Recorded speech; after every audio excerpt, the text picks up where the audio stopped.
Good evening, it's evening time. My name's Peter Chatfield and I've come along to do this for you to allay some of your fears about Islam.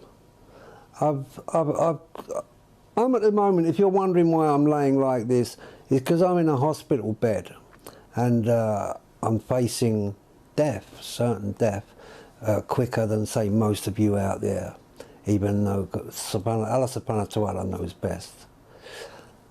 I'd like to speak to people in general about Islam and what it is and what it is not. Because I know that today we are looked at like we are some kind of poison. The news that is reaching the average person out there is derogatory nonsense that doesn't portray or even come near Islam and what it is not. 15 years ago, I picked up a book called the Quran and I opened it and I started to read it. What I realized was that the Quran was a way of life. And I opened this book, the Quran, and what I noticed that was different about the Quran is that it was a system for life. It actually works. As I read through and I read the surahs, the meanings, and I got my head out of the red top syndrome, you know, the papers that you buy in this country. What I realised was Islam was a very beautiful religion or system for life, and I prefer to call it a system for life. When I picked up the Quran, I noticed in there that it was very straightforward reading. It was very light on the head, and as I adjusted to it, yes, I became Muslim. So I make no mistake about that. I see it talking to you tonight as a Muslim, and 15 years ago that gift was given to me. But I also realise a lot of people out there are waking up and they're realising that Islam coming through the right mouths, through the good people, is a wonderful religion, full of honour, dignity. One thing that I got from when I became Muslim was my honour, my dignity, my way of life changed. I started to look after myself, very practical things.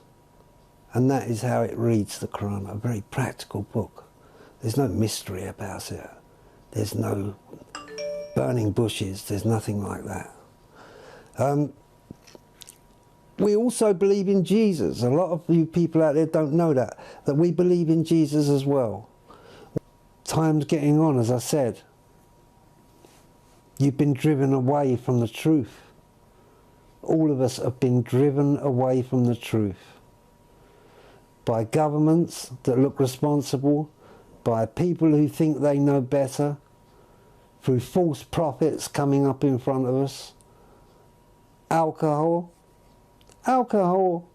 is killing many people every year. It's the great poison. It's killing so many people.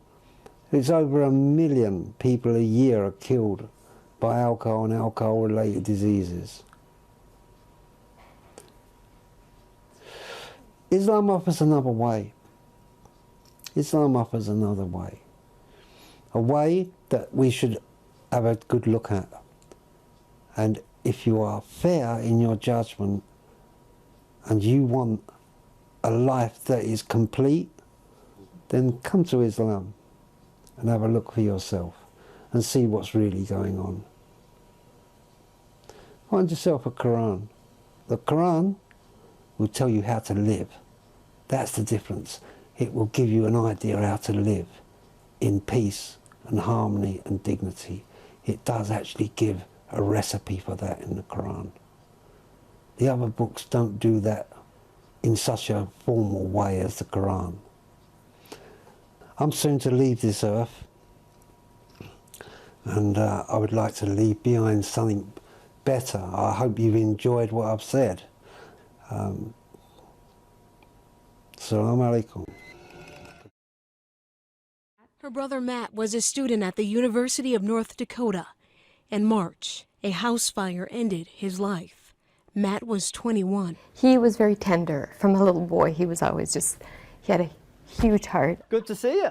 Same to see you, Doc. And Tom, he now lives with that same heart. You look awesome. I'm telling you, I feel awesome. When you get your license, you check that box, and you think it's just a small thing. At 16, Matt signed up to be an organ donor. There was no alternative for me except a transplant. Because of Tom's age and other health concerns, 5 different hospitals refused to consider him for a heart transplant. But the Mayo Clinic gave Tom a lifeline, putting him on a waiting list for a new heart. I am tickled that I am